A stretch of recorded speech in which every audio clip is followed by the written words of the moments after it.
हमारी तो सासुरिया ने मना कर दिया, लेकिन पति ने भेज दिया। तीसरी कहने लगी बहना तेरे पति ने भेज दिया, हमारे पति ने मना कर दी, हमारी ससुर ने भेज दिया। इतनी बात हो ही नहीं थी कि जब तक जो राजा बादशाह की लड़की है एहलम कहने लगी सखियो तुम शायद भूल रही हो कि ये राजा की बगिया है। अरे यार खेल खेलने आई हो, ये ससुराल की कहानी कहने का कोई दंगल नहीं है आपका। हाँ हाँ बोलिए तुझे क्या पता है, तेरे ससुराल हो तो तुझे भी ससुराल की बातें बड़ी अच्छी लगती। दूसरी हो टोरे के बोली बहना चुप रहो, कौन क्या मन लग रही है। अरे ससुराल जाके हो तो जरूर बहुत ससुराल की बात प्यारी लगती है। तीसरी बोली तो कौन होता है, बड़े बाप की बेटी है, जब चाहे शादी कर ले। हाय हाय चौथे लड़की ने तो बोली की बोली होगी, ऐसी बोली बोली और का बोलिए ज्यादा गर्म होने की कोशिश न कर और का बोली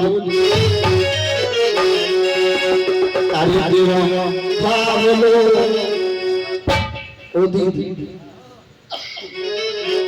तेरा पवला भिखारी है वो तू रानी पवला भिखारी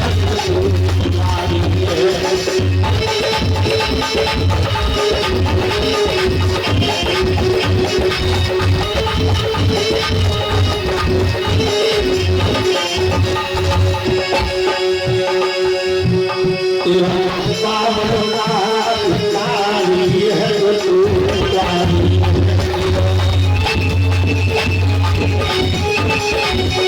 पवला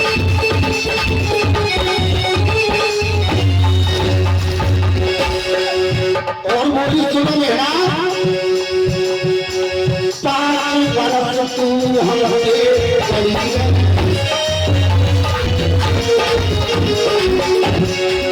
5 वर्ष तू हमसे बड़ी है, फिर भी लड़के को प्यार खड़ी है।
कहने लगी बहन तेरा पिता कोई भिखारी तो है नहीं, तेरा पिता राजा है। अरे जब चाय मना तब शादी करी।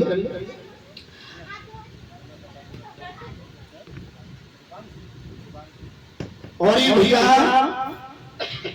ये क्या मतलब है, और ये देवांश बाबू जी के उसे आए हैं और ये भगवान के चरणों में अर्पण करते हैं। भगवान का भैया सदा सुख शांति प्रदान करते रहे, माया के भंडार भरते रहे। कैसे गए भैया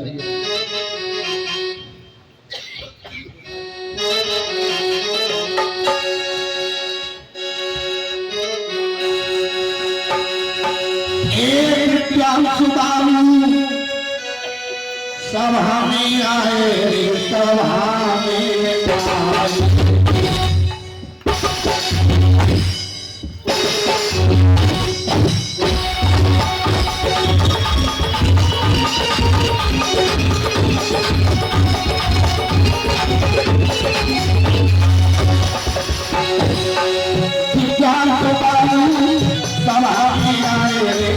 सभा में कोई हमको दे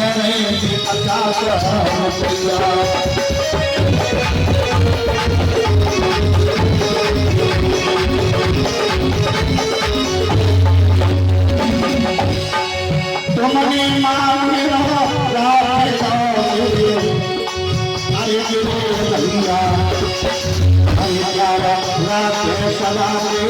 कन्हैया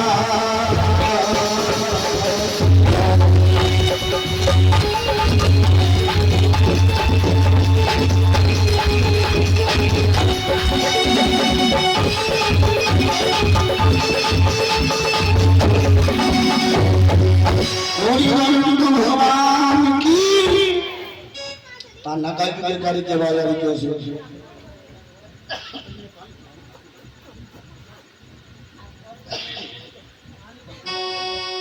हाथ तो याद रखना बंधु, आज इस तरह से अहलमदी की सबकी सहेलियां और ताना मारती हैं, और जब ताना मारती हैं तो अहलमदी कहने लगी अरे सखियो तुम्हें शायद अपने पतियों पर बहुत बड़ा गर्व है, बहुत घमंड है। मैं भली सलाह में हाथ उठा के कहती हूँ, प्रतिज्ञा करती हूँ कि मैं भी ऐसा पति ढूंढूंगी कि जब तुम्हारे पति मेरे पति के सामने चरणों की धूल होंगे। एक सहेली हाथ मचा के लगे जा जा गंगा पार को जो गोदन धुल लेगी तो बात कर लूंगी। हाँ और भैया इतनी बात कह के सहेलियां तो चली जाती हैं और अधर्म राजा दासी की कन्या अहलमदे कैलाश पर्वत पर जाती है। भगवान शंकर जहाँ शून्य में समाधि लगाए हुए हैं, पूजा करने गई और भगवान से दोनों हाथ जोड़ भूत भाव शंकर से कहने लगी प्रभु आज ये दुखिया तुम्हारे चरणों में आई है कि भी आई है। बेल पत्र और फूल समय अनुकूल चढ़ाए रही है, नौ वेद धूप और दीप जलाए रही है, दूध करी जोड़ के हाथ चरणों में हाथ नवाए रही है, और जो तो शंकर के बार बार कुटिया गुड़ गाए रही है। बार बार कहती है करूँ आंखें खोल आंखें खोल, लेकिन भगवान शंकर नेत्र बंद किए हुए हैं, जिनके पास में भोला का नादिया बैठा हुआ है। दोनों हाथ जोड़ के बिटिया कहने लगी प्रभु मैं आज क्यों ही हूं आपके पास, सुंदर प्रतिमूर्ति गवर्नर देव शंभु अविनाशी, और मैं तो नाम जय बलदान और शंभु से हाय कैलाशी। मैं बहुत बड़ी दुखिया हूं बोला, और मैंने सुना कि जो तुम्हारे दरबार में आता है कभी खाली हाथ नहीं जाता है। भगवान शंकर आरती की थाली लेकर क्यों चाबी लगी तो बदबू हुआ क्या है।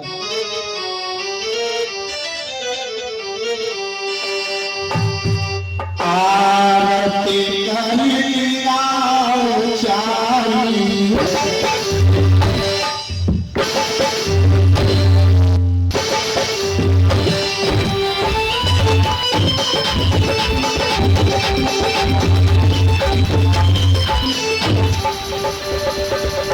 ये भैया आरती करिया चाली चुनके सब होगी तारी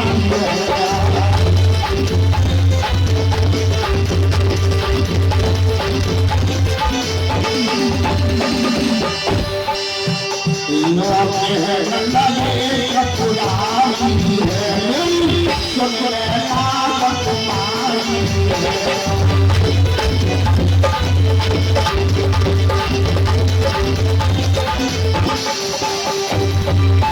आरती करके भगवान शंकर से प्रार्थना करी। भगवान शंकर के नेत्र खोले बंधुओं, अब तो भगवान शंकर के नेत्र खोलते हुए देख करके राजा बादशाह की लड़की कन्या अहलमदी सोचने लगी प्रभु की आंखें तो खुल गई, लेकिन आंखों की ओर जब निगाह करी तो देखा कि भगवान शंकर के और नेत्रों में लाल लाल डोरे पड़े हुए हैं। एकदम से अचानक से डर गई और कहने लगी प्रभु ये लाल लाल आंखों में डोरे। भगवान शंकर कहने लगे लड़की अचानक से देखने लगी भोला मैं क्यों हूँ सुंदर पति हुए देव खबर मेरी देव शब्द विनाशी और मांग रही बार बार यही वरदान और शब्दों से आए कैलाश प्रभु ये दुखिया तुम्हारे चरणों में अपने पति की मांग करने के लिए आई है और प्रभु मैं तो तुम्हारी पूजा कर रही हूँ। भगवान शंकर हाथ करके हंसे पूजा अरे तू पूजा करना कहाँ जानती है तू पूजा कहाँ कर रही है मेरा अनादर कर रही है बेटी हम बोले ये है कि जरा सी तपस्या पे नींद जाए जाते और भाले करें एक मिनट में एक ही पल में और भाला जैसी नौक पैदी हो जाए। एक भक्त है भोले बाबा को ध्यान देना माता वाला एक भक्त तो भोले बाबा को तो वो रोजाना भगवान शंकर पे बेल पत्र फूल चढ़ाए जाए करे और एक और शराब सो रोजाना भगवान शंकर को शराब का पहुआ पी और रोज वंदा लेके मारे भगवान शंकर। एक दिन ऐसा हुआ रोजाना दोनों का नियम एक दिन ऐसा हुआ कि जोर से आंधी और तूफान आ गया और जब आंधी और तूफान आएगा तो शराबी को तो नियम है कि रोजाना ईंट और पत्थर भोले बाबा के मंदिर में हमारे में जाया करे और इधर जो पुजारी मंदिर का मेहन देता मान के आज बारिश पड़ी आज भोले महीना में तो भोले बाबा का दिन नमाज तो भोले बाबा जरा सी बात कर जरा सा पे और भाला जैसी मौत पैदी हो जाए और जो शराबी पौआ पी के और अंधा मार गया सो भोले बाबा साक्षात प्रकट है और जैसी बात कट्टा चुराए हुए ऊपर हाथ बढ़ा के भोले बाबा के पिंडी के ऊपर पाम करते भोले बाबा साक्षात दर्शन लगे बेटा वरदान मांगो वरदान मांगो वरदान मांगो शराबी का पल्लव के हाथ में शराब न दे शराब नहीं देंगे भोले बाबा तो भोले बाबा तो जरा सी बात पे भी जाते हैं और जरा सी बात पे रूठ भी जाते हैं। भगवान शंकर कहने लगे लड़की तू जिस कार्य को कर रही है तू कह रही है कि मेरी पूजा कर रही है मेरी पूजा नहीं कर रही मेरी अनादर कर रही है क्यों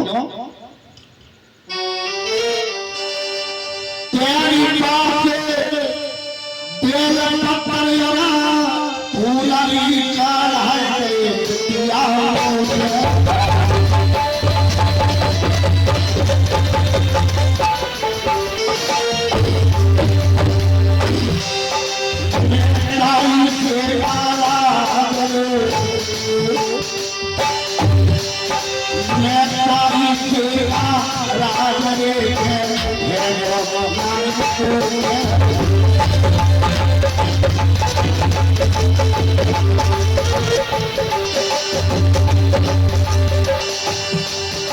महाराज पति सुंदर पावेली कोई हमारा मेरा बड़ी मुश्किल जावेली ओली आई ओली आई छोटी की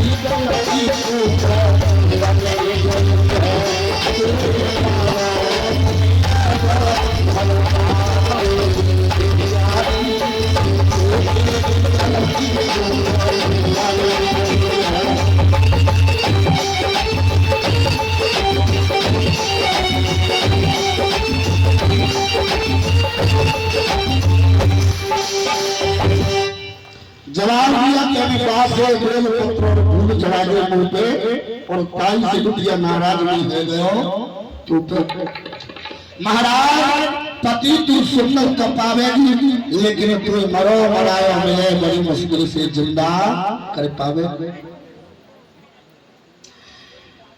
जवाब दिया कि मुझे मरा हुआ पति मिलेगा। हाथ जोड़ के पास की कन्या कहने लगी भोला अरे मैंने पासे बेल पत्र फूल तो तुमने चढ़ा दिए लेकिन तुम मुझे मरा हुआ पति दे रहे हो बता रहे हो तो भोला एक बात और बताओ उस मरे हुए पति को मैं किस प्रकार से जिंदा कर पाऊंगी नाथ और ऐसे कोई मुझे पोथी बता दो जिससे मैं उसे पिला करके जीवित कर सकूं। भगवान शंकर कहने लगे लड़की अभी तो नहीं जानती है कि तेरा पति को कौन बनेगा। भगवान शंकर बोले पांडवों में बनेगा, पति बनेगा। और सास कौन है फिर? हाँ बोला, कौन है सास? तो भगवान शंकर बोला अरे कोई है सास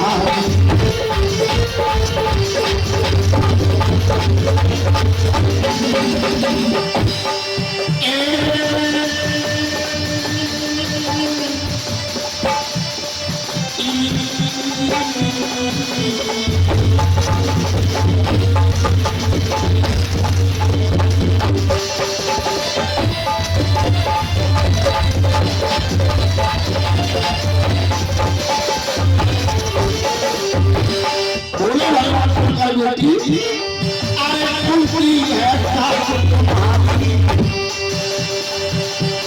जो है चंद्र बदन लुटियारी।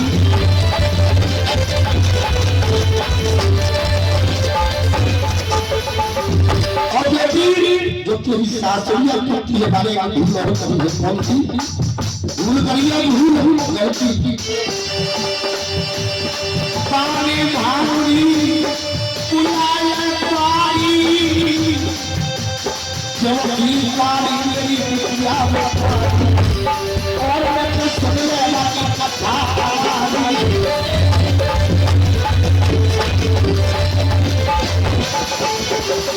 और सामने मेरा आगे तेरी सास में जाए और है तेरी सास चला जाए और है तेरी सास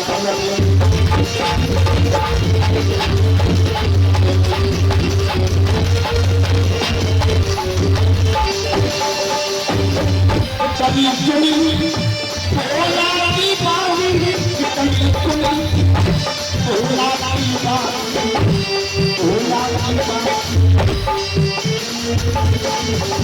की बारी भोला ने किया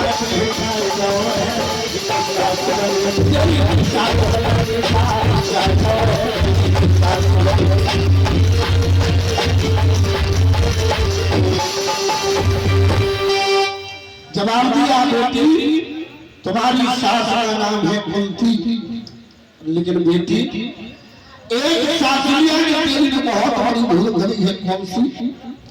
कुआरे पे एक बेटा पैदा कर लिया है जो तुम बच्चों से बंधु नागिनी नहीं होला। ऐसी सास का चरित्रहीन सास का पति और मेरा पति बनेगा उसका बेटा जाते तक आजीवन कुआरी वाली मंजूर है। भगवान शंकर के अंदर बेटी अरे तुझे किसी ने गुमराह तो नहीं कर दिया? कुंती ने जो बेटा पैदा किया कुआरे जब विवाह नहीं हुआ तो भगवान सूर्य ने बेटे को दिया, लेकिन भानुवंशते कोमर भानुवंशते कोमर करण यज्ञ कुंती में जाओ।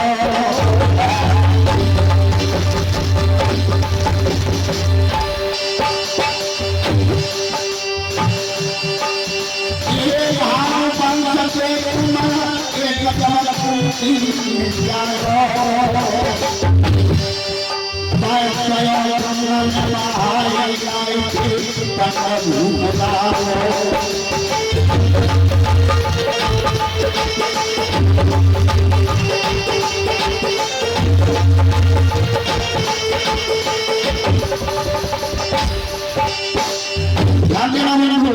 भगवान शंकर राजा काशी की लड़की कन्या के हृदय को बता बेटी जब कुमारे पे सूत्र पुत्र कर्ण को पैदा किया जब उस गंगा में बहा दिया, जब गंगा में बहा दिया तो राजा पांडु से विवाह हुआ और विवाह होने के बाद जब कुंती घर में आई है अरे कुंती कुंती जोड़ी अरे कुंती कुंती जोड़ी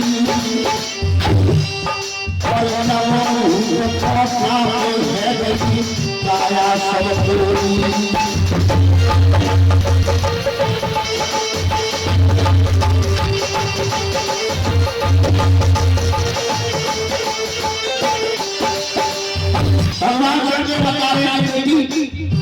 जब राजा पांडु कुंती को विवाह करके घर में आए तो एक दिन राजा पांडु और शिकार खेलने के लिए वन में गए।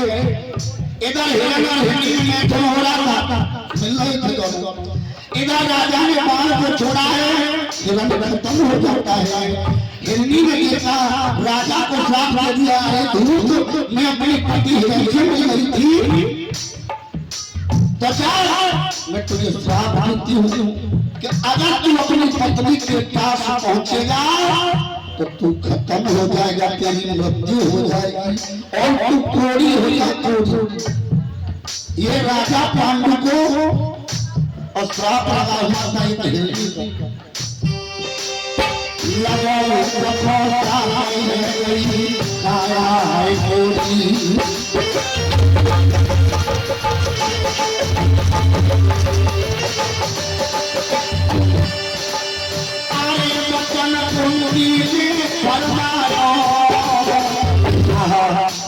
कुंती कहने किया और सुरमा साथे सुनो हमें मंत्र रखाओ आप अपनी जो कुंती राजा पांडु और श्राप न गया। अरे आप अपनी जो मैं देवगण बोलाए सही प्यार हो चला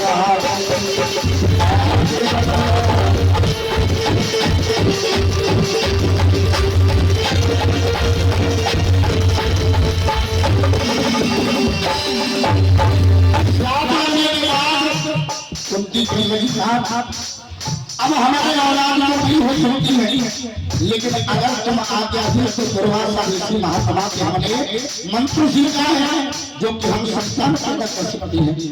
राजा पांडु ने आज्ञा दे दी तो हुआ क्या दोस्तों, आगे रूप ने आज्ञा दे दी, आगे रूप ने आज्ञा दे दी और कुंती मैया ने अवश्य धर्म बुलाए संगत कुंती ने अरे ईश्वर सुपदर मेरे शंकर भगवान आपकी आज्ञा में अरे ईश्वर सुपदर और श्री कमल बुलाए तो मन से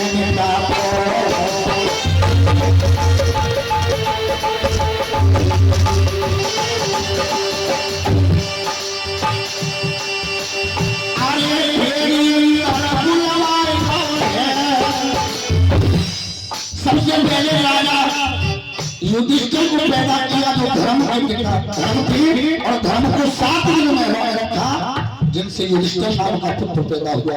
ध्यान देना। और पवन पुत्र को अपने महलों में कुंती ने ज्ञान रखा जिनसे भीम नाम का पुत्र पैदा हुआ।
जवाब दिया भगवान शंकर ने कि बेटी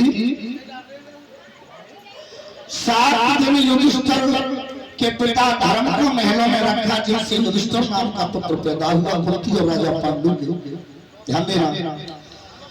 और 11 दिन पवन पुत्र को महलों में रखा, जिससे भीम नाम का पुत्र पैदा हुआ।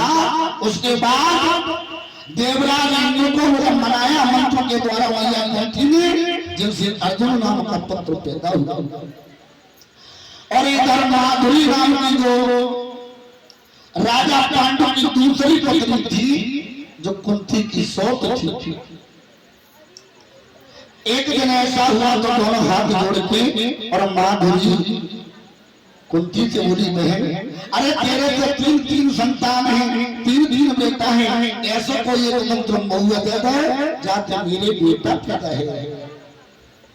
कुंती कहने लगी, बहन एक मंत्र मेरे पास है, और मंत्र का उच्चारण करके मैया कुंती ने माधुरी के उदर के द्वारा और अश्विनी कुमार देवता को बुलाया, और जिनसे नकुल नाम का पुत्र पैदा हुआ।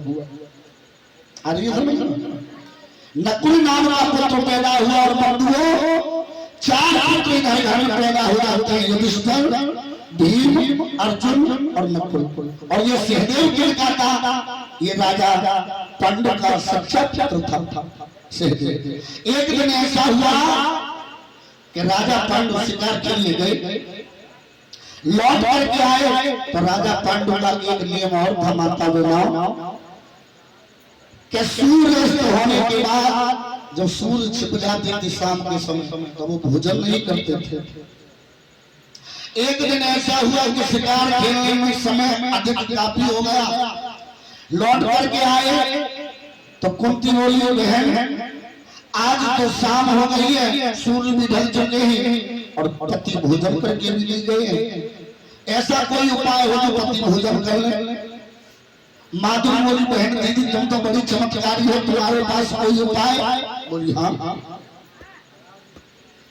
तू इतनी सुंदर है। कुंती बोली अपनी सौत माधुरी से, तू इतनी सुंदर है कि अगर तू अटा पे अपना बजा के खड़ी है जा, तो तेरी सुंदरता से चारों ओर उजाले उजाले हो।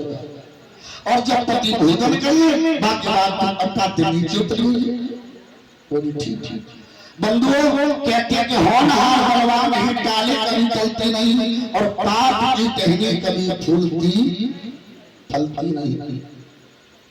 अब ऐसा हुआ कि राजा और शिकार खेल करके लौटे। इधर कुंती की कहने से माधुरी अड्डा पर खड़ी हो गई, चारों ओर भैया प्रकाश ही प्रकाश हो जाला। जूतों की आवाज घटपट करते हुए राजा अंदर महलों में भोजन कर लेते हैं, और इस समय भोजन करके बाहर निकले और माधुरी नीचे उतर के आई। देखा चारों ओर अंधेरा ही अंधेरा है। मंत्री से राजा बोले, मंत्री अभी हम अंदर जब महलों में गए तो उजाला ही उजाला था, और जी अचानक से अंधेरा कैसे हो गया? मंत्री बोले, महाराज उजाला किसका था तुम नहीं जानते हो, कोई सूर्य थोड़ी था वो। अरे वो तो तुम्हारी रानी थी माधुरी। भैया जब इतनी बात मंत्री की सुनी तो राजा सोचने लगे कि मेरी रानी माधुरी इतनी सुंदर है। और बंधुओं रानी माधुरी के महल में राजा और पांडु पहुंच जाते, कहते होनहार बलवान।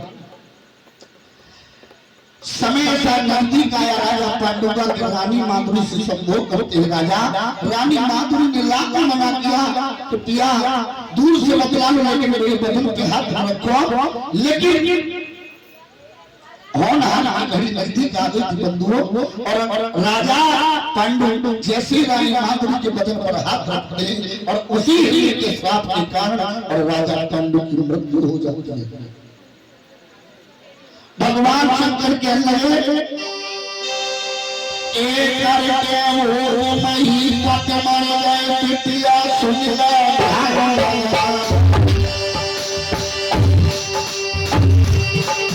और सो जन की मक्खन आए थे गौरव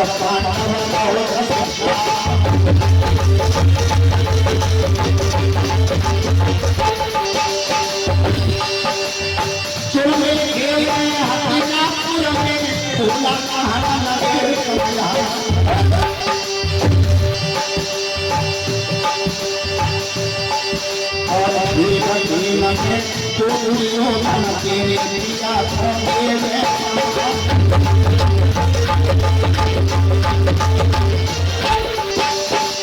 चरकी को लगे वो तो तूरियो मन तेरे दिया और सोना के सना के भोजन में होते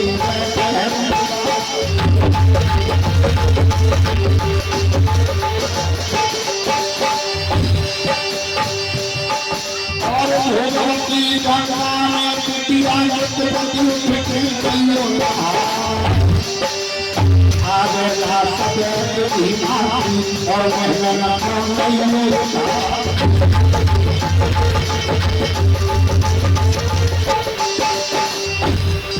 और के करीब है के व्यवस्था कराई भैया गई समाधि लगा अब पिटिया दे के और कुछा है भूलना ये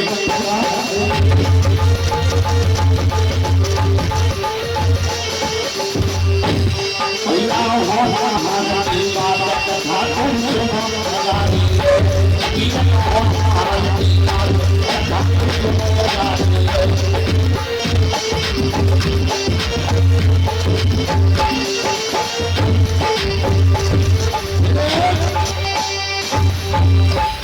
बंधुओं और ये इसी बीच में कुछ दानदाताओं की सूची है वो इस प्रकार है, जरा ध्यान दीजिए।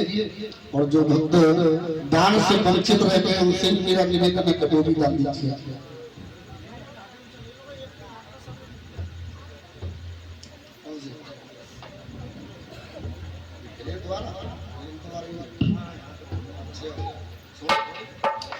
देखिए ध्यान दीजिए जिन दानदाताओं ने दान दिया है भगवान कन्हैया के चरणों में ये 20 रुपए प्रीतम राजपूत और ये 20 रुपए पंकज शर्मा और 10 रुपए महाराणा प्रताप और ये 10 रुपए कुंज और 51 रुपए अतुल कौशिक और 51 रुपए दिवांश गर्वित और ये 10 रुपए रामजी लाल और 20 रुपए होराम कश्यप और 10 रुपए अचित 10 रुपए माधुर्य 20 रुपए बजरंगी और ये 12 रुपए मणि कश्यप तो 12 कौन सा मतलब है ये तो 11 करो 21 करो और ये 10 रुपए सुमन 10 रुपए प्रशांत और 11 रुपए ओजस और 11 रुपए काव्या 10 रुपए सूरज 20 रुपए मधु और 10 रुपए संजय राजपूत और 151 रुपए शीतल विचित्रा जानवी कुमकुम सुमन और प्राची जी भैया सभी 51 रुपया और 10 रुपए लग्गी और 20 रुपए गुमारी से जिन भक्तों ने मिलकर दान दिया है और ये 21 रुपए गुंजन दृष्टि ये भगवान कन्हैया के चरणों में भक्त मिलजुल कर दान कर रहे हैं और जिन दानदाताओं ने और आज मिलजुल कर दान दिया है एक बार जोर से प्रेम से ताली बजाकर स्वागत कीजिए। चलो कीर्तन बोलिए छोटा सा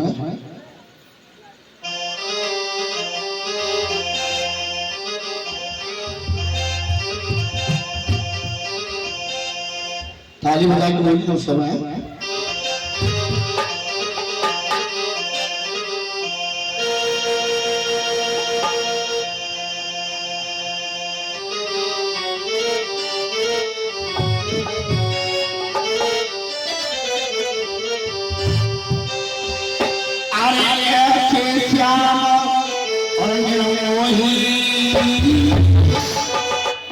ताली बजा के बोलिए ऐसे कन्हैया और मेरा मोही और वृंदावन छोड़ जाए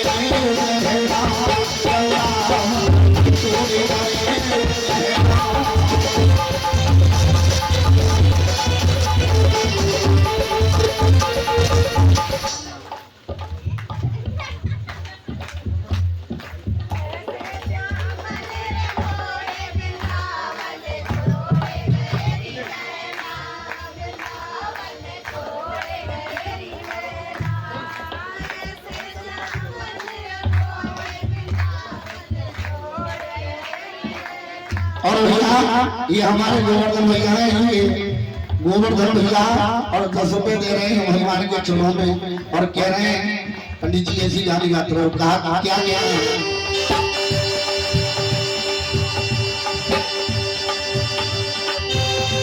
एक दौलत समाए जब सरदारो और वो बड़ा भक्ति आए पर कमाइया सब है रुपया में बाबा को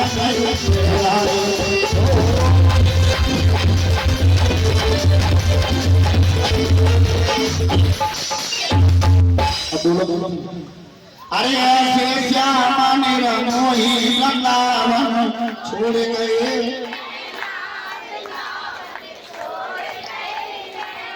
आगे तो मोहल्ला तो बोलो तो पीछे मोहल्ला में तो नहीं तो ना रखो।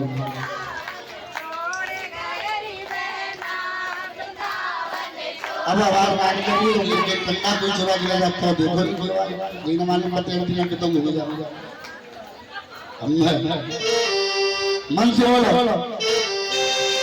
ऐसे कन्हैया मोही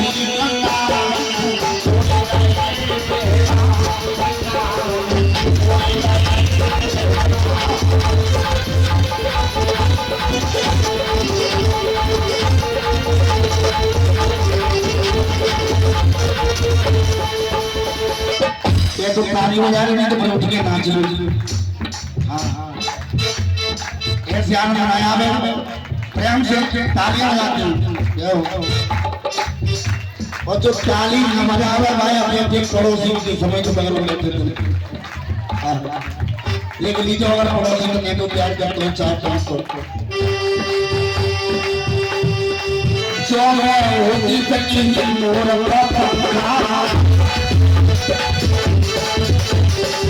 जो है होती सच्ची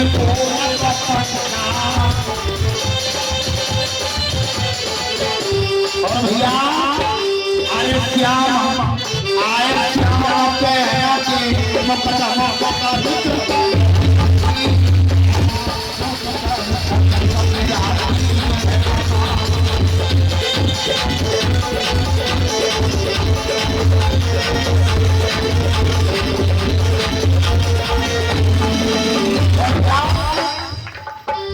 यद में होती बच्ची काज हट्टी किया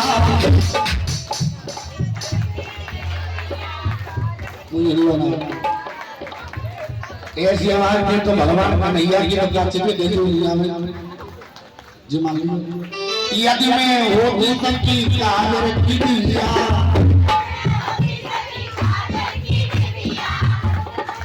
ध्यान कर लीजिए अगर कभी यमराज के दरबार में कैसी होगी जब मैं भी जाऊंगा आप ही पहुंचोगे तो डंडा मार के पूछी जाए बताओ तुम्हें बुलवा क्यों अरे भैया बुलाओ तो मारा और लेकिन दूर थोड़ा में क्या तो समझ लियो ताली लगा के बोलते रहो ये मैं होगी सच्ची कागती दुनिया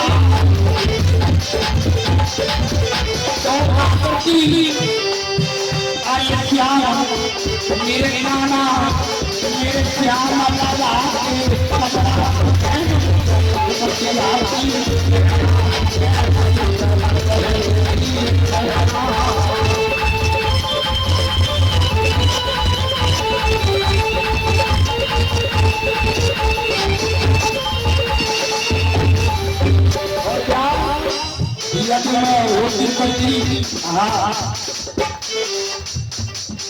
यदि मैं होती सकी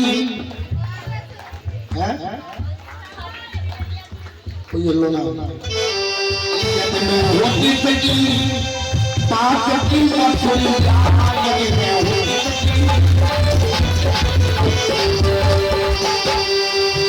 अरे श्याम श्याम बजा के मुरली अरे श्याम बजा के पंक्ति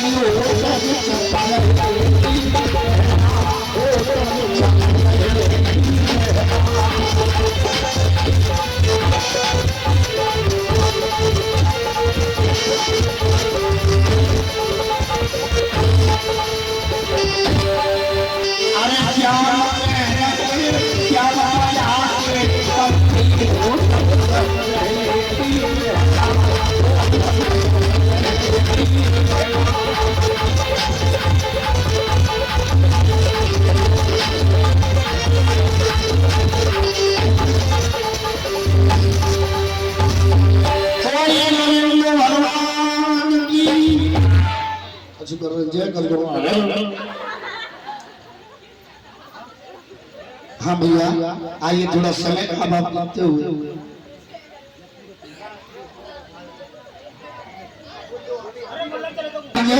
जहाँ लोक कला का प्रसंग बता रहा था, जिस समय भगवान शंकर और राजा बासी की कन्या कहलमदे को समझा देते हैं बेटी तुझे मरा हुआ पति मिलेगा और राजा पांडु का जो द्वितीय दूसरे नंबर का पुत्र होगा जिसका नाम होगा भीम।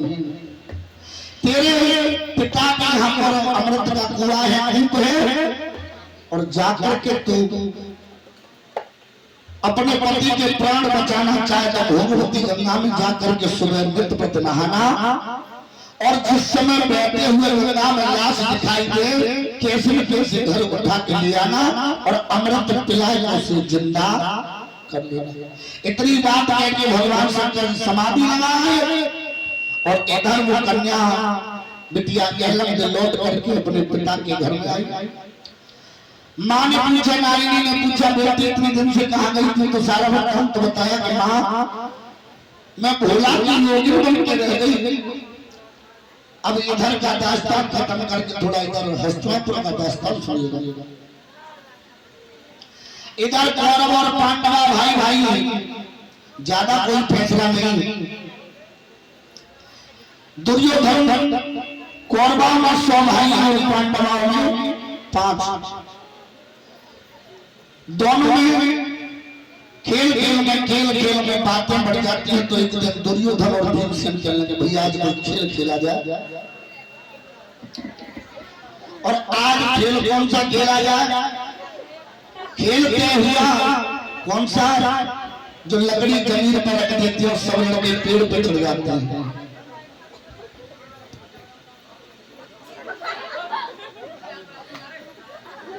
लेकिन ज्यादा सबक तो रगड़े आधा घंटा को आराम तो खुश नहीं।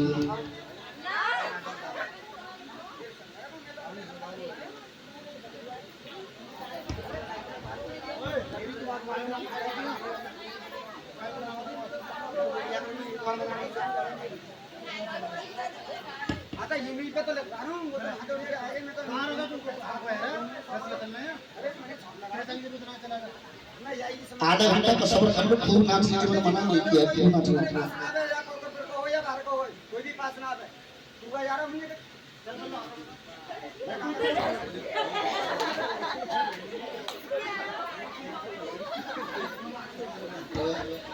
बोलो भगवान की। अब ध्यान देना इधर देखिए खेल क्या होता है कौरव पांडवों। जब खेल क्या हुआ खेल कौन सा जो एक लकड़ी लेकर के जमीन पर गोलुआ काट के रख देते हैं और सब लड़के जो है पेड़ पर चढ़ जाते हैं। अब तुम्हारा पकड़ दंड बोलते का हमारा बच्चों के अंदर तो की बन अब घर में चोर बना दिया किसको? भीमसेन को। और इधर सब कौरवा और एक पेड़ पे चढ़ गए और भीम गए दाव देने का भैया भीमसेन में 60,000 हाथियों की ताकत है।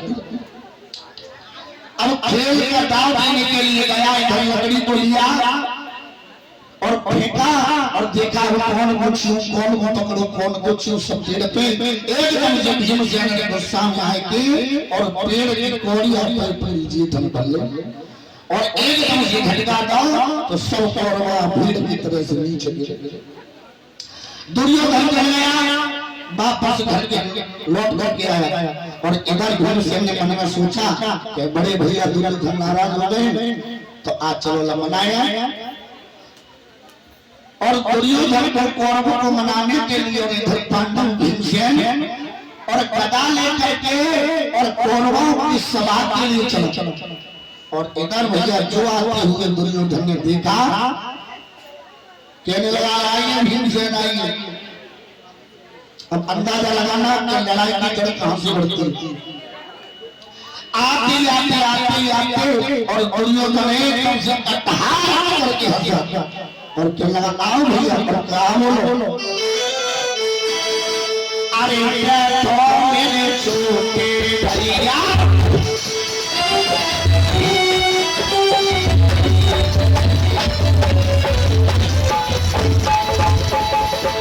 समझना की लड़ाई कहां से बढ़ती है। इधर तो भीम पहुंच हत्या कथा को लेकर धर्म बोलो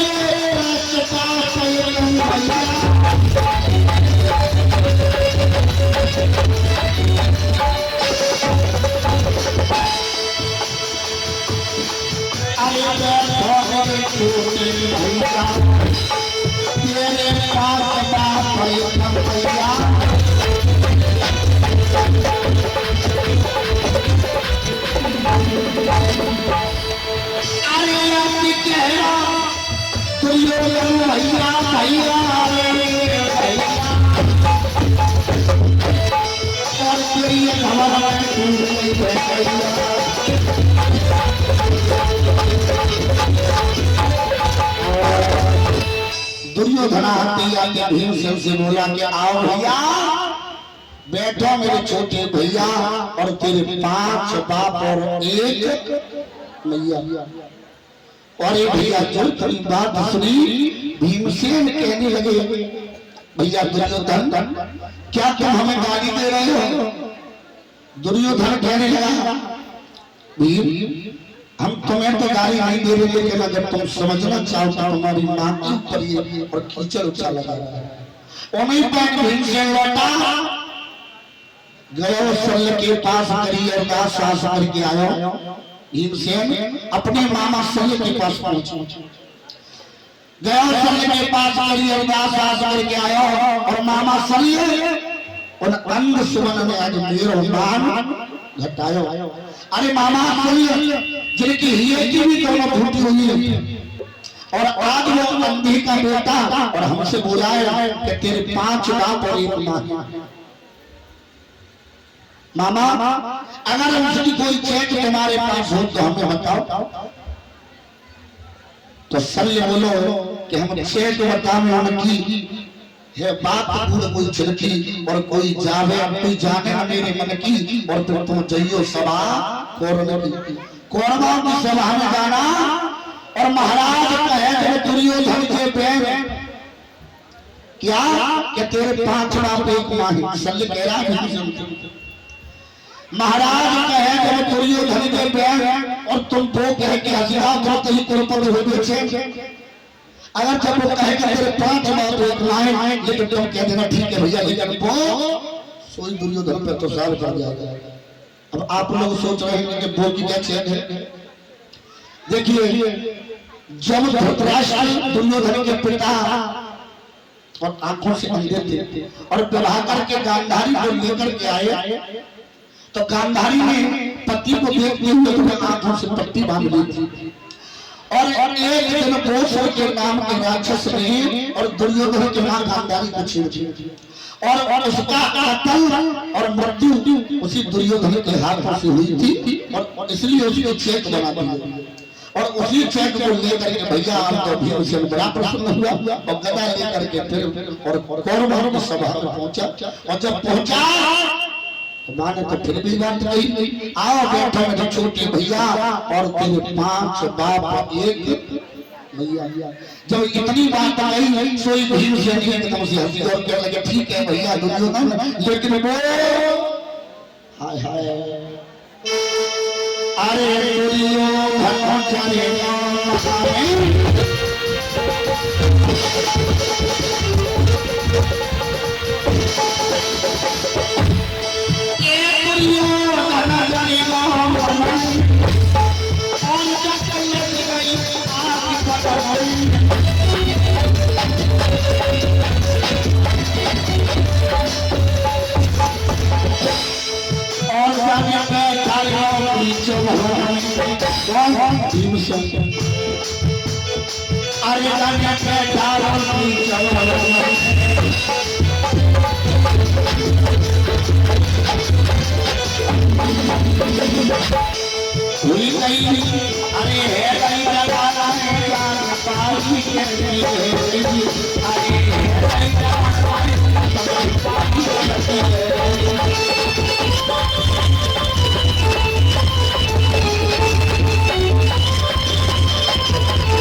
समझनाए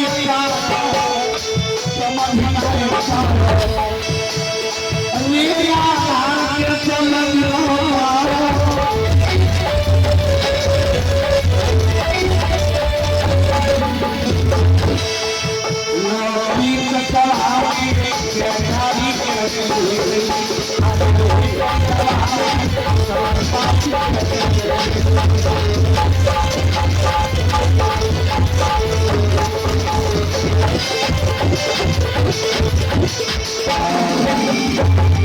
मेरे भैया आज के समय और दुर्योधन के सामने और भीमसेन के कई भैया को दुर्योधन मन में जल गया और मामा शकुनी से बोला मामा आज भीम जिंदा न निकल जाए। अब शकुनी ने सलाह मिलाई जहर के लड्डू बनवाए बंधु करो कपट को प्यार भीम को भोजन बनवाए और सलाह शकुनी की लई जहर के लड्डू बनवाए। अरे भीम लाए से बेकारी और जय रहे सब कौरव पवन कुमार और परसराय भारी भारी भारी तारी और भीमसेन की खुराक इतनी हदी बंधु हजारों मजू खाए गयो और बड़ो न साको जोड़ो कमानो भीम कुआए गयो।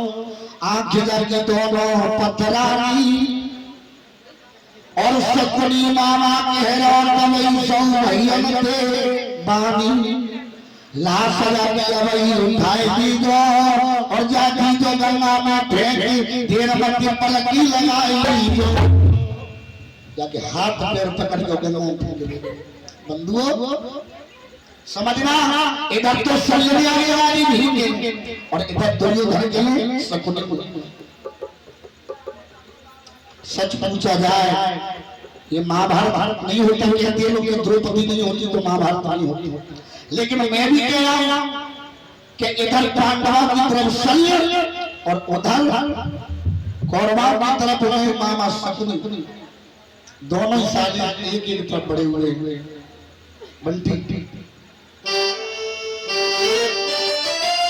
हमने तो पढ़ के देख लिया हर युग में यही घोटाला है क्या के सालों में जम गई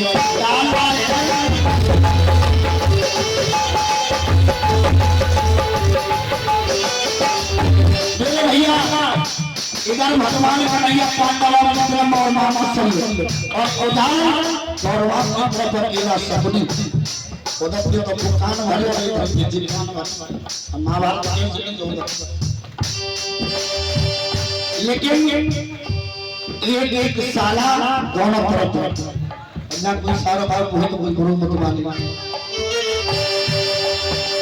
हमने तो पढ़ के देख लिया हर लगे यही घोटाला सच्ची है क्या के साला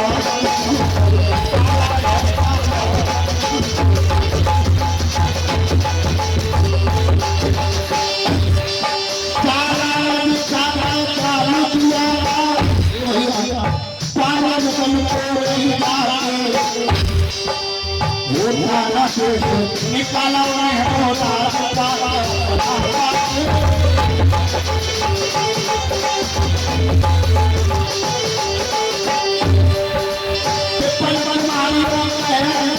और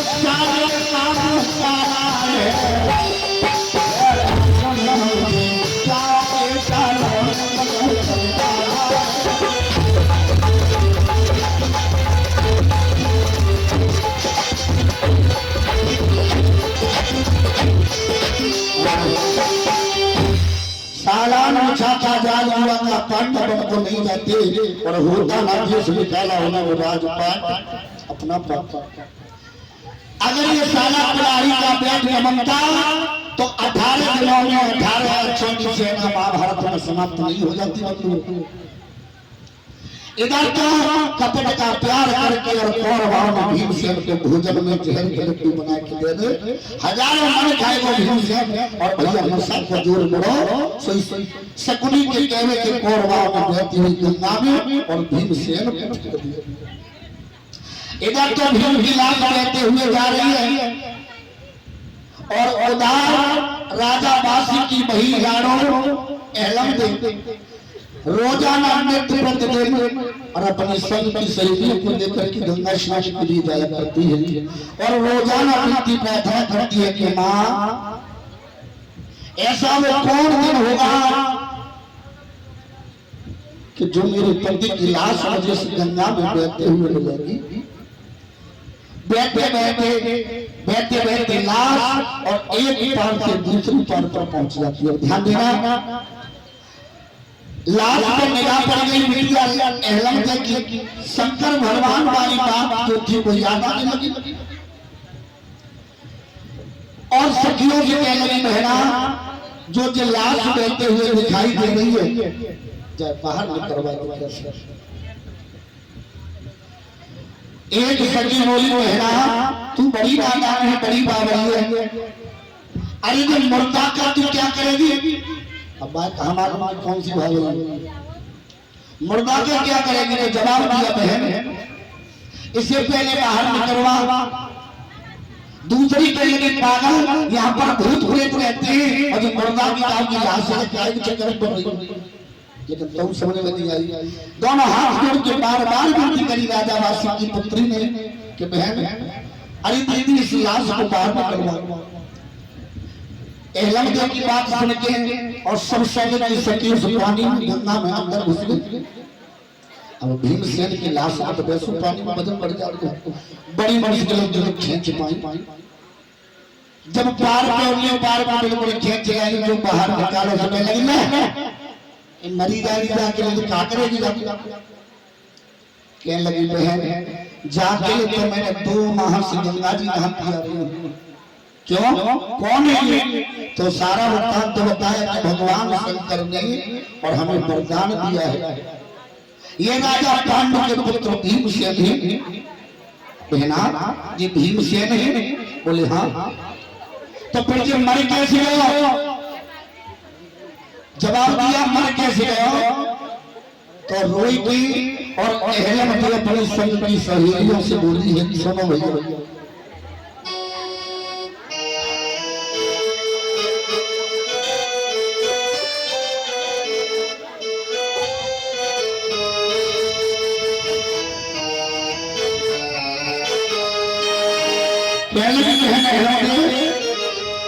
ये मर कैसे गया सुनो तो बता रही।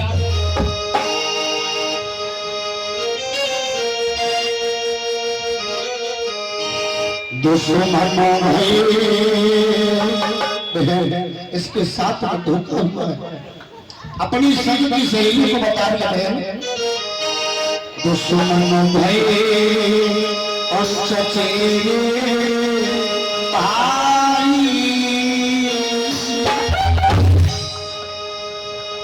और जाके संग करी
मिलाई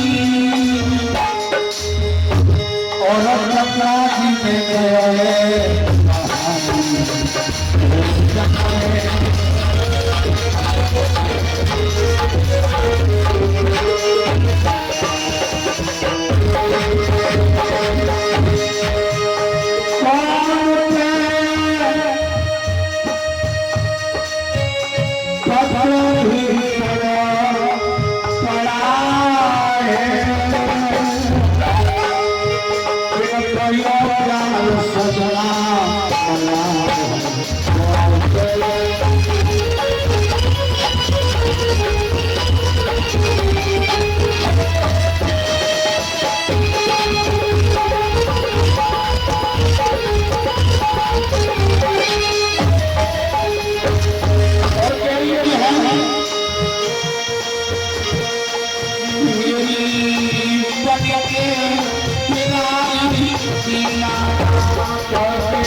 बोले भगवान की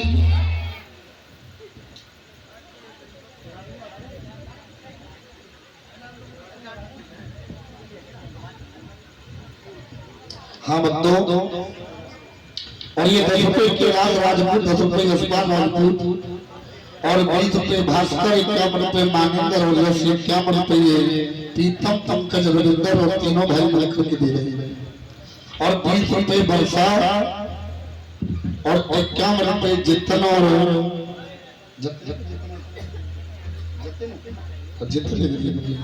इक्यावन रुपए जतिन और दीपांशु ये भक्त मिलकर के भगवान की चरणों में पुण्य कमाई अर्पण कर रहे हैं।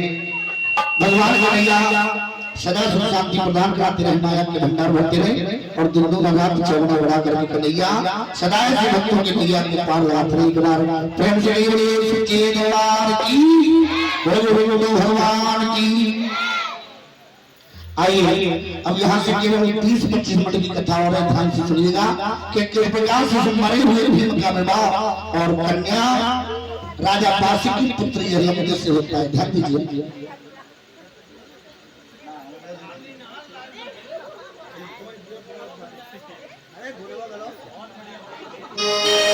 मेरे भैया ध्यान देना नौजवानों, आज इस तरह से यमदे और अपनी संगी सखियों को सारा वृत्तांत बताती है कि बहन जे पांडवों में से राजा पांडु के पुत्र भीमसेन और इनके साथ कौरवों ने छल किया है।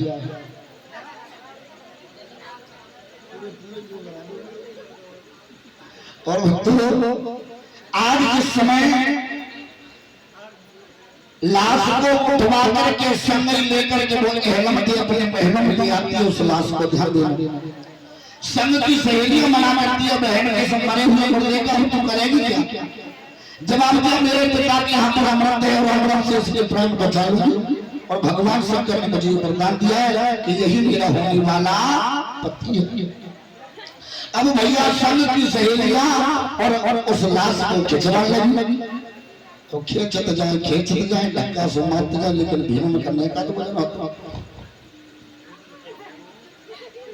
हाँ एक पसेरी खाए सवेरे 4 पसेरी संध्या को खाए जितना भीमसेन की खुराक है। तो हम वजन कितना हो अब खींच के लेकिन खिंचत में गया तो बोली बहन जी तो बहुत भारी है, पानी में तो लेकर तो पानी को सहारा लगो सकता है, खींच लो। और अगर जो ले जाके कोई नीचे आ जाए तो नो मान लो कि हड्डियां को धर्मा बन जाए। और भाइयों बहनाओं उसी वक्त बार-बार विनय करती है राजा वासुदेव की कन्या यमदे और वही साथ में लेकर के भीम की लाश को और अपने महल में ले आई। इधर तो भीम की लाश राजा वासुदेव के महलों में पहुंच जाती है मधु, और इधर हस्तिनापुर में कोहरा होना चाहिए। सभी पांडव युधिष्ठिर अर्जुन नकुल सहदेव सोच लगे हमारे भीमसेन नहीं मिल रहे, भीमसेन कहाँ?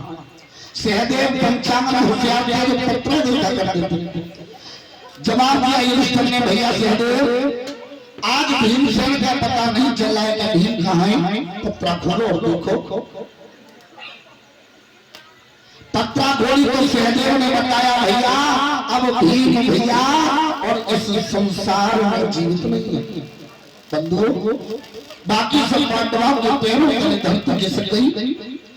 इधर महर्षि नारद का पदार्पण होता है। महर्षि नारद आए और पांडवों को समझाने लगे, पूछने लगे, पांडवों क्यों रो रहे हो? जवाब दिया, हे भीमराज महर्षि नारद, आज हमारे भीमसेन नहीं मिल रहे, जिससे इससे हमारे मन और धर्म बिगड़े हुए।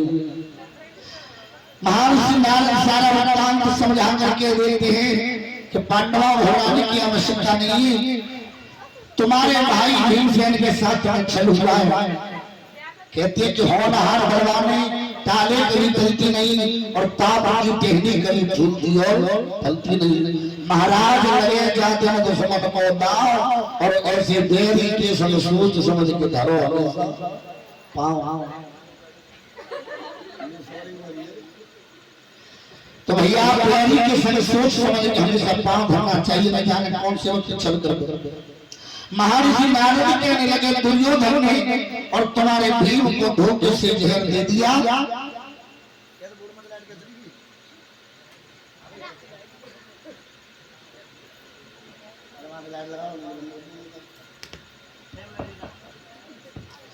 और मेरे भगत पर ध्यान देना माता बहना भाई बंधु, इधर महर्षि नारद पांडवों को समझा करके चले जाते हैं और इधर अपनी मां के पास को पहुंची और कहने मैया और कहा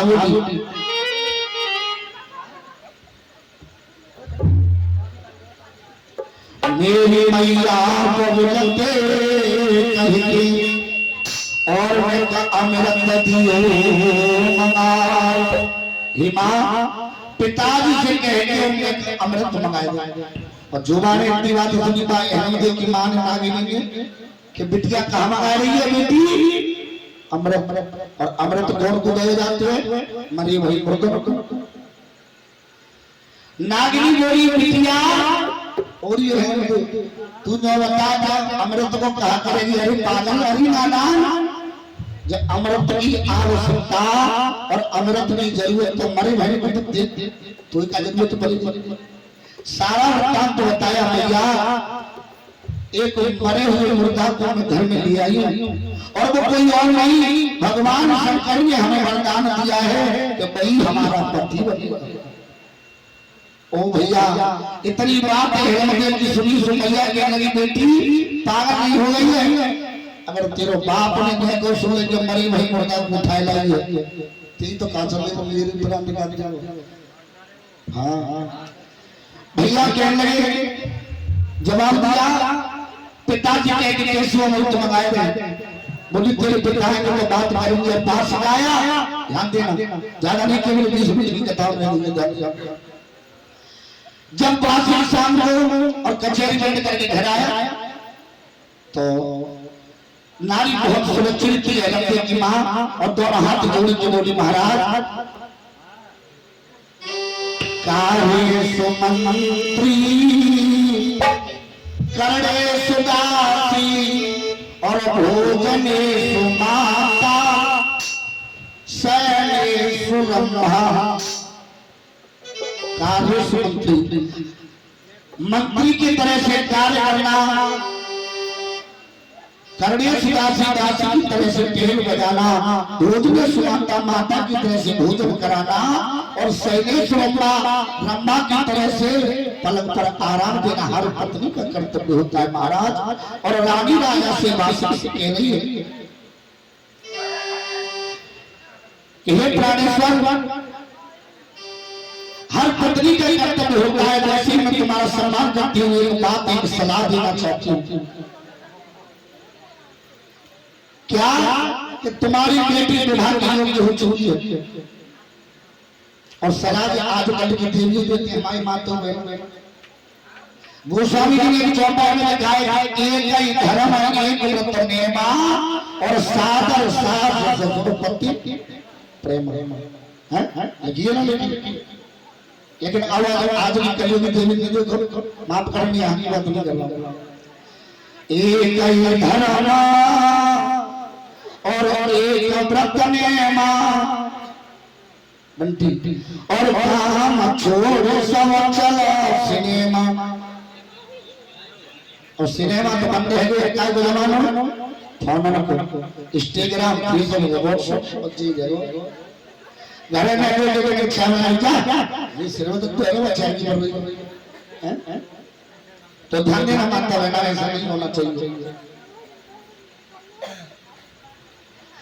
रानी के लिए महाराज एक सलाह देना चाहती हूँ कि अपनी बेटी और विवाह के योग्य हो चुकी है नागों में कोई लड़का देख करके उसका विवाह कर दीजिए।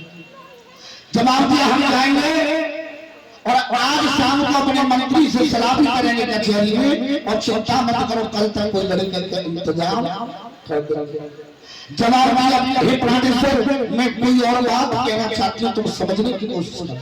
क्या कहना चाहती है राजा बोला तो रानी कहने लगी पिया का मरे हुए मर्दा को बेटी उठाए लाइए और भैया जो माने इतने बच्चों सुने सो एकदम से बास को जमाल परिमाण जब तक पेट्रोल डालते हैं पेट्रोल छिड़क दिए एकदम से उसको क्रोध आया और कहने लगा तू उसकी मां है उसको सजा देना कि बाप मरे हुए मर्दा को फेंक दे और नहीं तो बाकी प्राणों की खेल इतनी बात कह करके और आज दासी तो कचेरी की चलो और इधर हेलम दे मां से लगी मां पिताजी ने बात करी है सारा सारी बात बताई कि तेरे पिता ने मना कर दी है और मुर्दा को फेंक दे। बोली मां अगर ऐसी बात है तो क्या मैं तो मुंह में दिखाऊंगी तभी कहेंगे हाय भैया कहती और वो तो पछाड़ खाएगी बेहोश हो जाएगी।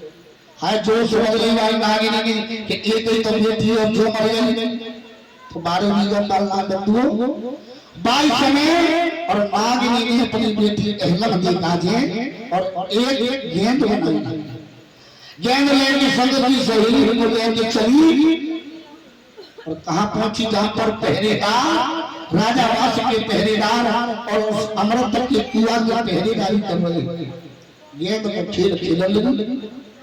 सामने दो सखियां खड़ी हैं दो इधर से खड़ी हैं और खुद है एक विपरीत दशा और एक लव से गेंद करके एकदम से गेंद ली और झट जाए के अमृत के कुआं में फेंक दी और भैया जो अमृत के कुआं में गेंद गिरी पहरेदार के पैर तले धरती खिसक गई। बोले भैया आओ बोले हो का राजा वासुदेव को जाकर के बताओ तो उसकी कन्या आई है आपको याद रखना मेरे बहना और माता उसी क्षण रोई के अली के बोली भैया पहरेदार जब मेरी मम्मी ने गेंद बनाई है तो गेंद मोड़ गई बोले चल पीछे ऐसे गेंद कैसे मिल जाएगी और बोली मेरी मैया ने बनाई है कोई कहती है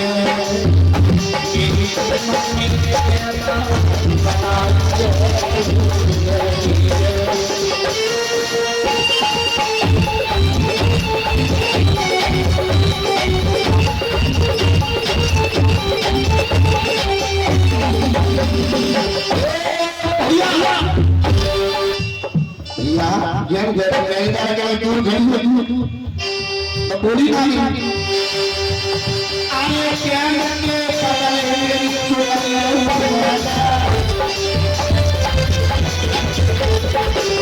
भैया जब गेंद के बदले चाची चुनरी उठे लेकिन गेंद के बदले चुनरी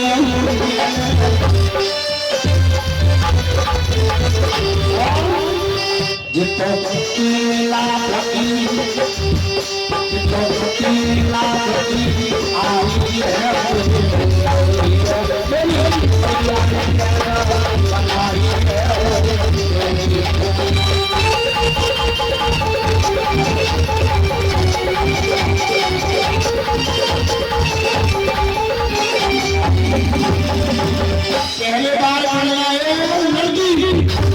ऐसी गेंद कैसे मिल जाती भैया गेंद के बदले मेरा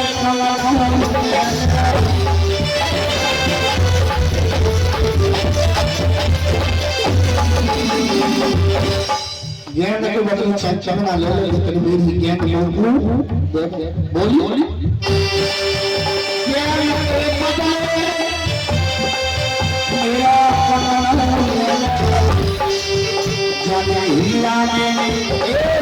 जाने हीरा में चमका दिखाई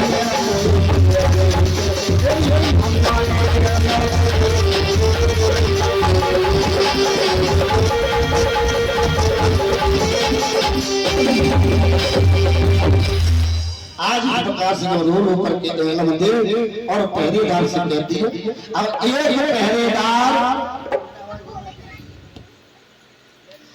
एक पहरेदार और गया राजा बादशाह के पास कचहरी बोला महाराज तुम्हारी कन्या और अमृत के कुआ के पास गेंद खेल रही थी गेंद खेलते खेलते और गेंद जो कुआ में गिर गई है और वो गेंद के लिए जिद कर रही है दे दिया नहीं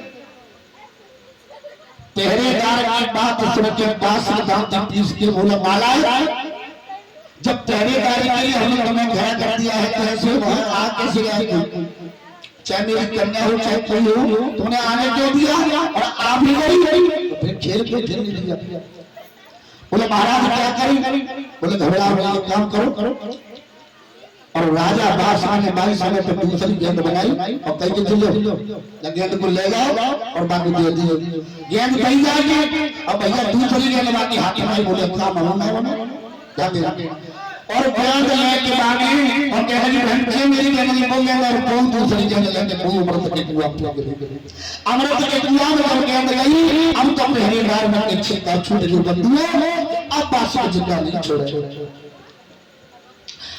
बादशाह जिंदा नहीं छोड़ेगा एक पहरेदार कर लगा भैया क्या करें दूसरा बोला घोड़ा चल रहा है अभी पगला इसमें 2 गेंद गली हुई बादशाह को तो जो पता है केवल गेंद ही है एक गेंद जाके मैंने छोड़ छोड़ जाते और जो चली जाए एक गेंद राजा देखे उसको मालूम पड़ जाए कि एक गेंद भैया खूब गेंद ने छोड़ी और गेंद गई और भैया जो अमृत के कुआं में से गेंद नागिन को मिली और भैया एक लम्हे से भागी कि जैसे मानो कोई कितनी तेजी से भागता है कोई हुए सोना मिल जाता है इस तरीके से रास्ते में चली जा रही है पहुंची महलों में पहुंच करके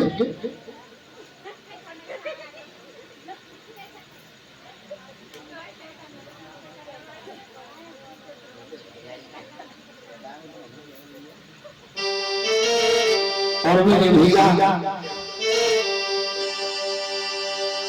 आज नागिनी और उस गेंद को लेकर के सब की सहेली को छोड़ के चली तो सब की सहेली आवाज लगी बहना जमते तो हमारे साथ में खेल रही और अब जब गेंद नहीं मिलते क्या ऐसे हाजिर नहीं हम तो काम अब लेकिन बेटे को काम मालूम काम पड़ो आप और गेंद को लेकर के महल में आ जाती है भीमसेन के मुख में जो गेंद को निचोड़ा है बंधुओं मरे हुए भीमसेन के मुंह में जैसे अमृत की बूंद गई और तैसे भीमसेन जीवित हो गया नेत्र खोलिए इधर प्रेम से गए कोई भक्तवत्सल भगवान की आज भीमसेन जिस समय जिंदा हुए और इतने नागिनी और अपना 16 श्रृंगार करने गई 16 श्रृंगार करके जिस समय आई है और भीमसेन ने जब देखो भैया कह लगी कौन हो तुम जवाब दिया मेरे भैया दुर्योधन ने जब भोजन को करवाए फिर मुझको मालूम नहीं कि मैं यहाँ पे कैसे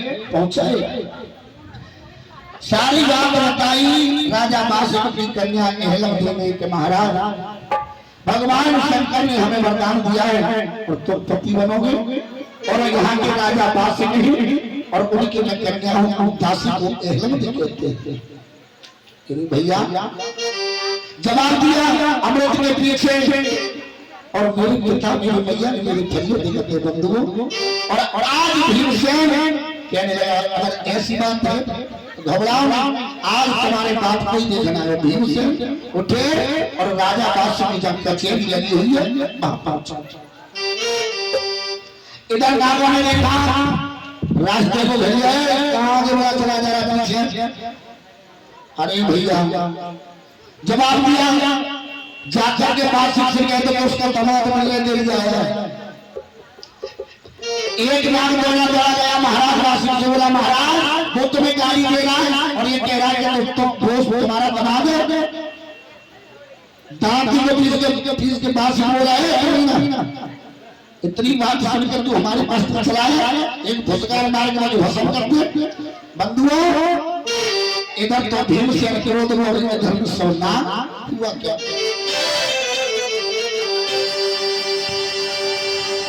और भी बात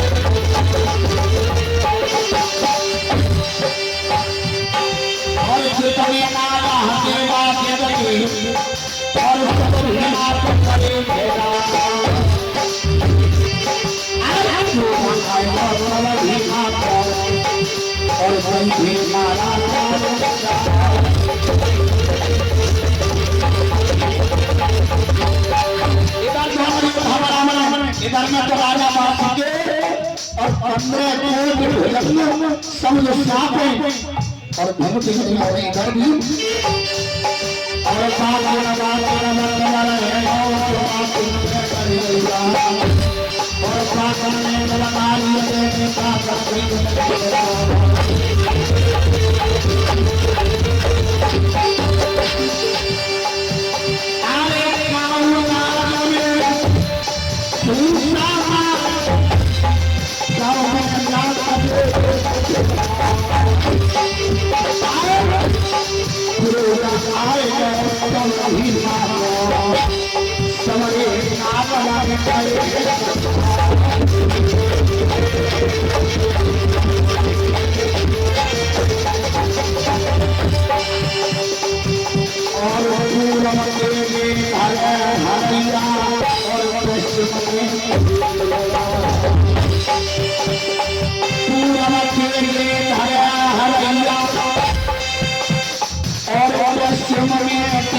इधर तो राजा बादशाह के ऊपर में कोट और अकेले इधर भीमा और इधर पूर्व में पश्चिम में जैसे भैया तो भैया क्रोध भी मुझे जो आ गया का गुल्ला काटते और काल का भूसा मारते कछु तो समझ आए दे बात करते कोई घायल करे लाटते और कछु बात करे साथी के कछु तो बात करते ही समझ आए दे।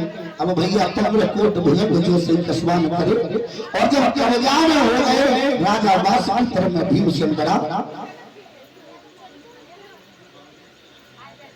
और ये भैया 51 रुपए मनोज, अच्छा ये 51 रुपए मनोज और प्रीत राजपूत और 51 रुपए मरारी मानिंद्र आजाद, 51 रुपए यश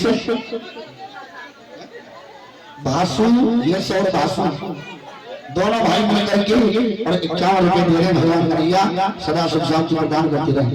बोले भगवान की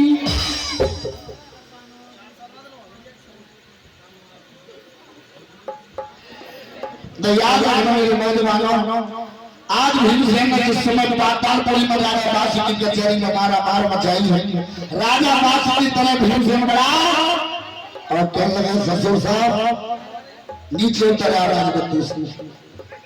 बासी दादी को पीस के कहने लगा कमीना इन नागों को मार करके और तू ये सोच रहा कि यहाँ से चलना निकल जाएगा और जो जैसे मारे उनको तैयार हो राजा से ने एकदम से फल को पकड़ लिया कि लगभग आज बचोगे ना।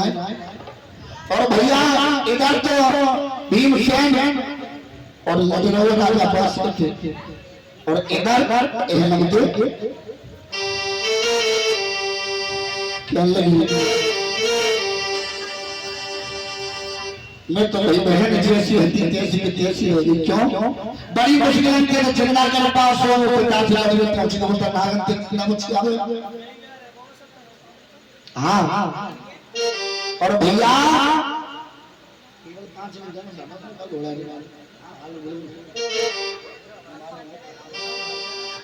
तो याद रखना मानता हूं ना।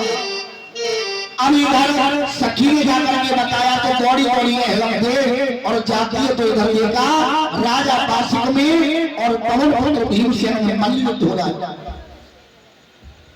मल्लयुद्ध हो रहा है, क्रोध में दोनों ही, लेकिन हाथ पैर ये कोई गुनाह है, हाथ पैर किसी के हिलते हुए नहीं दिखाई दे रहे हैं। पैर पर पड़ गई और कहने लगे नाथ मेरे पिता को क्षमा कर दो, क्षमा कर दो, क्षमा कर दो। आज नागरिक की विनय पर और राजा बादशाह को भीमसेन ने छोड़ा। फिर बादशाह भैया कि हम दसोगे भी कि नहीं दसोगे, दसोगे भी नहीं दसोगे, दसोगे भी खाओगे नहीं दसोगे। भैया अब तो मंडप डाला गया पातालपुरी में और इधर दूल्हा बने हैं कौन? पवन पुत्र भीम, दुल्हन बनी है नागिनी के हिलम। हाँ, आप लोग सोच रहे होंगे वो नागिनी और वो मनुष्य, ऐसा नहीं। देखिए ये मानव वंश में जो नाग जातियां भी हुआ करती हैं, जो राजा बादशाह के यहाँ पर नाग रहा करती थी, जो मानव वंश थे, जो मानवों में जो इच्छाधारी नाग होते। तो इधर पवन पुत्र भीम को और दूल्हा बनाया गया है, नागिनी दुल्हन बनी है संग की मंगल मुखिया मिल करके। और आज फेरे पड़ रहे हैं, भामर पड़ रही है, तो मंगल मुखिया मंडप गड़वाए के और आज भीमसेन की और एहलम देव की भामरिया पड़ रही है, तो मंगल मुखिया और आज किस तरह से गायन गीत गा रही है और कैसे भामर गा रही है। ताली बजा के 1 मिनट बोलो और बाकी बात कथा को विराम। अरे जगत हारे हो तो आवाज दो लोगों को सुन नया जाके लो तो ताली हाल बजाने तैयार है। अरे जगत भमरिया आवाई तो पिता भमरिया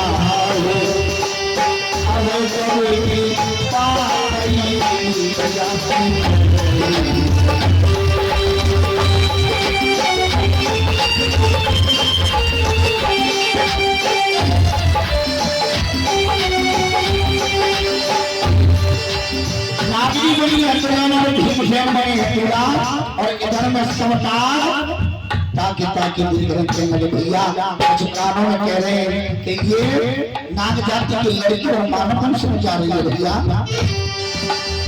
पहले हमारे कल के जब दूसरी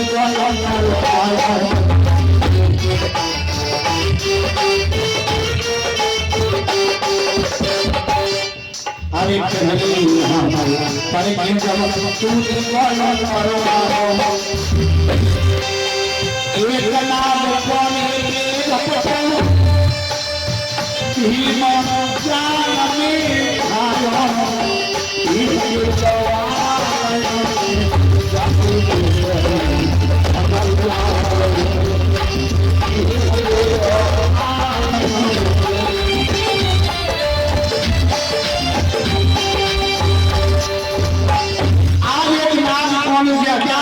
और भीमसेन को जागरूक नागिनी बोलने लगी पिताजी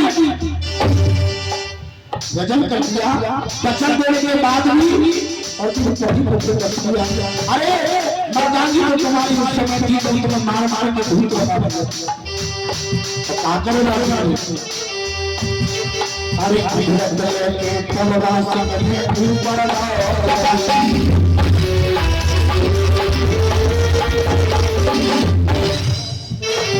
अरे अमृत और पीली हमारे घूमने लगी चौधरी पे नंबर अबे यारो बोल हो तो करो आते अबे यारो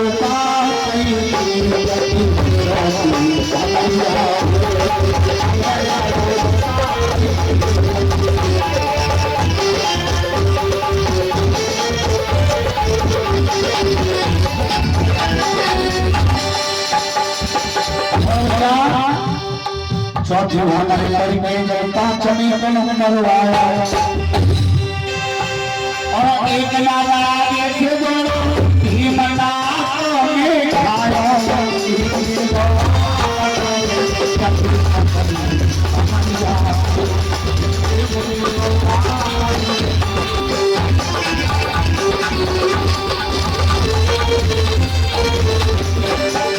नागिनी के मेरी पिताजी वो कैसे हमला फिर मार दिया पति को। फिर क्या किया बात सुनने अमृत तलवार के फिर बात सुनने ऊपर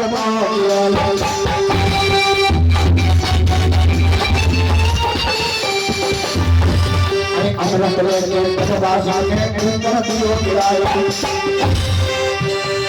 और छतरी हमारे घूमने लगी साथी पे नंबर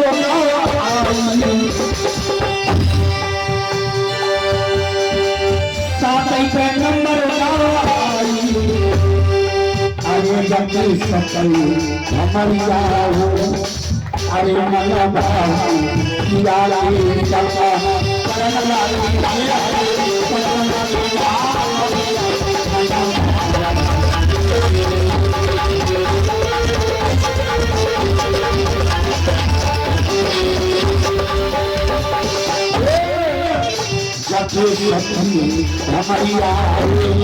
कौन सी अरे जगदीश हमारी अबे लालो कौन बहुत बढ़िया अब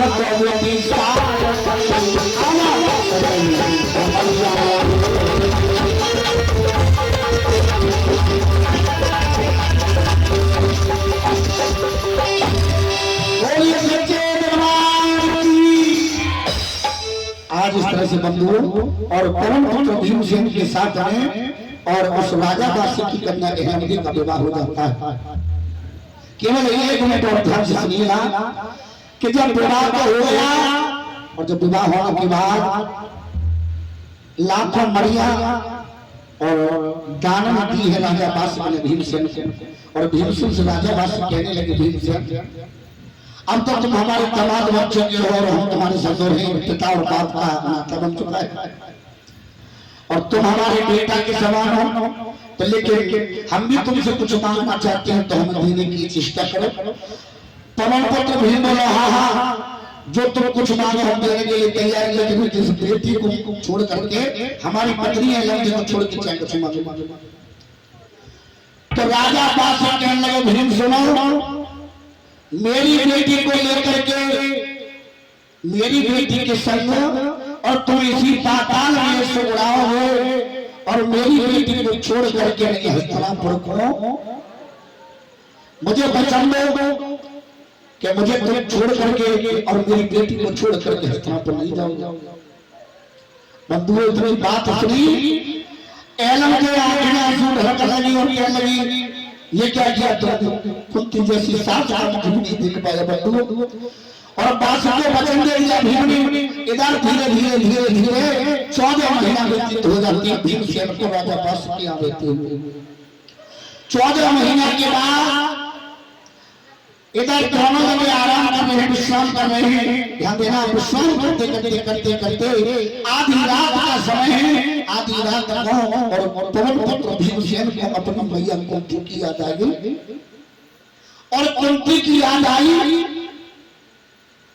और आंखों में आंसू भरी आए। भैया आंखों में आंसू भरी आए और छोड़ के अब सोच रहे कि इधर तो मैया क्या होता है और इधर प्रेम क्यों होता है। छोड़ो तो किसको छोड़ो और छोड़ करके चारों ओर निहारा और लौट कर हस्तिनापुर में पहुंच जाते हैं। बंधु इधर कहला दे जहां हाथी वही की वही रह जाती है।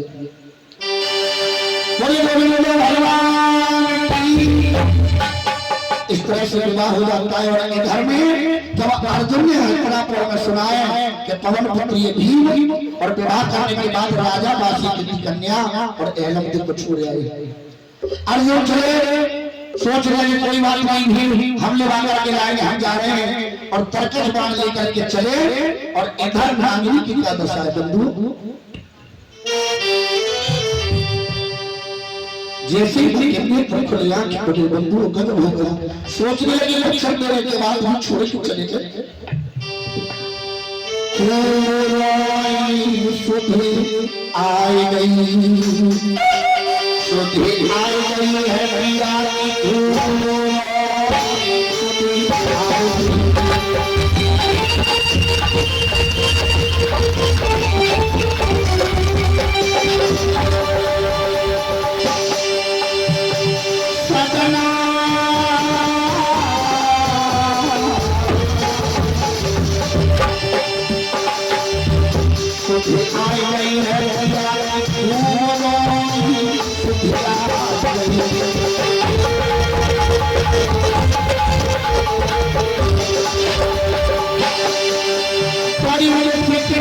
मैंने पिया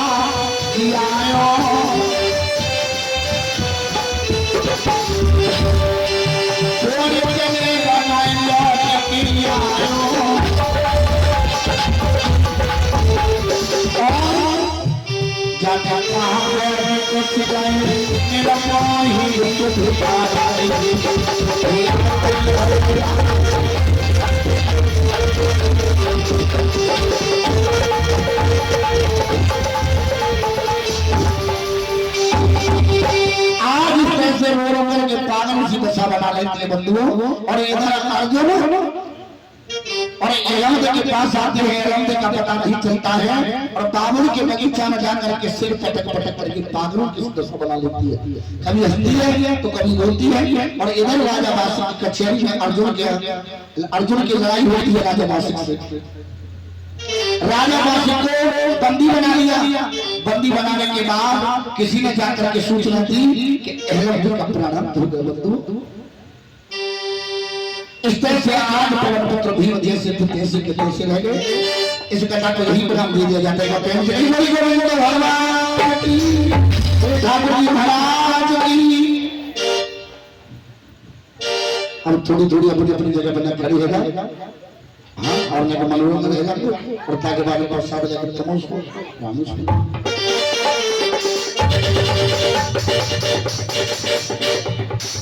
भैया हाय हाय लाखन जी भैया प्रसाद को इंतजाम कर लो तो